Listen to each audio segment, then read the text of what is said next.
How's everybody doing? Welcome back to ASAP Podcast here on YouTube. I'm your host, Newt. I mentioned some videos. You see Blu-rays, a lot of times I get them through the Kino Lorber sales. They do 3 or 4 sales a year, and the prices, normally the price is a little high. You catch them on sale, you get stuff cheap. This was like $5. Never even heard of this. I just saw the cover, and I was like, okay, Martin Mull, color in black. These kids will steal your heart, your wallet, your tires, your sanity. Bleeding Heart Orphanage. Wacky cover, I like that. Good fun, bad taste. And the thing with Kino Lorber is you got to spend $50 to get free shipping. I'm going to hit $50. So I hit the $50, got this in. This ended up being the second one of the batch I watched. And doing a lot of comedies. Let's check out the back. I'll read the back. And this is from Scorpion, who don't exist anymore. All right.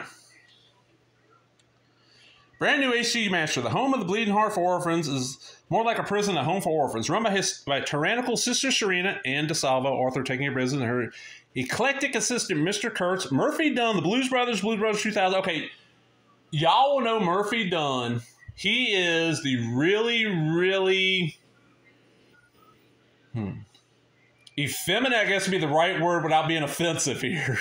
Because I don't think they ever say in the film if he's a homosexual or not. So I don't want to use those terms. Effeminate, I guess, would be guy in Airplane. And he plays like this horn dog in this.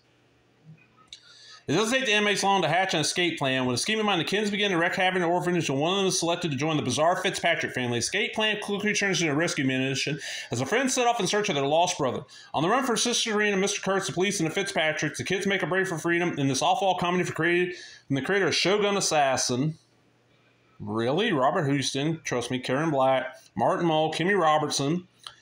Co-stars a member of the Fitzpatrick family with Pamela Alden, Edie Williams, Steven Stucker. Band Manners, also known as Growing Pains. You just got a trailer in the thing. Okay, and there ain't nothing special about the disc. At least it's got some print on. All right, what it is, these kids, we get filmed this with this kid getting picked up. He's taken to the orphanage. He claims his mama is a dancer. He makes friends with the other kids. Are like, oh, God. There's one black kid in the orphanage, and they refer to him often as Blackie. Like, that's his name almost, which... Early 80s, still, it's horrible taste back then. It's even worse taste now. There's one girl in the group whose name is Joey, so she's referred to as Girl Joey. That's the Pamela Alden girl. And you'll recognize her, like, oh, yeah, her. I remember her from a bunch of stuff. Real short hair, but the little kid Mouse is the one that gets stopped at Martin Mull and Karen. They're like these rich yuppies. He does all of his business on the computer. They adopt the kid. The kid drives them nuts. The rest of the kids escape to go rescue him, and you get this fucking insane scene where, like, they're at a bus station and the girl Joey goes in the bathroom to, like, steal some woman's purse. They end up with enough money where they're like, oh, we'll take a cab to wherever this Mouse kid is now. And when they do, the cab driver's drinking beer, so he starts giving these kids beer. So you got like 3 or 4 kids that are supposed to be 12 at the old cross fancy just chugging beer and talking shit. It feels very much like, oh, the guy making it's like, oh, Bad News Bears was hit because the kids cussed and drank beer and smoked and act like kind of like how kids act, really. I mean, besides drinking beer and, smoking, which I'm sure some kids still do. They're not supposed to. Let's put a lot of that in there. I had never even heard of this film, and I'm kind of surprised because I'm a huge Twin Peaks fan. And Kimmy Robertson? Robertson is in this.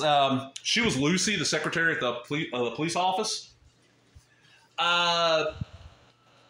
She is the... Martin Mull and Karen Black, the adopted Mouse kid. They have 2 kids. They have one who I don't know his name. He's an older boy, probably in his 20s, but he thinks he's Japanese. He dresses like a samurai and constantly about dirty foreign Americans and watches nothing but Shogun Assassin. The other daughter, who I can't remember, is Kimmy Robertson. And there's a scene where little brother is just trying to be the one that got adopted Mouse. So he hides in her shower, and she walks in and drops her towel, and we get like full frontal Kimmy Robertson for a second. He snaps like a Polaroid of it. What ends up happening is the rest of the kids show up there. They're blood brothers now. Because the orphanage they're at, like, they get in trouble, they get sent to the meditation room, which was this big freezer they get thrown in there. Like, this orphanage is horrible. They show up to rescue him, and they destroy the house. And it ends with them just leaving. Like, they just get in a car, steal a car, and leave. It's a triumph. It's Karen Black's like, they stole my triumph. And she ends up... And like the end of it is credits are rolling, and you're seeing these postcards like they went to Hawaii and Mexico and all this shit, and it's just a wacky ending. No, this was under $5 during the big sale at Kino Lorber. Honestly, it's one of those where I added it to the order so I could hit the $50 to get my free shipping.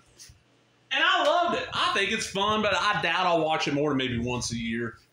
It's one of those cult films that actually, it's more of a cult film because of who did the soundtrack, this band called Sparks. They're kind of like a cult band. I couldn't really get into it. I'll listen to a little bit that's in this. They have like a couple songs in this that never got released. Go and check out. I don't think it's streaming on anything, but do that first. Look for Bad Manners. Make sure it's got Martin Von Kern Black. And if you like it, and now the thing is, Scorpion's dead now. The guy that ran it passed away. These are going out of print.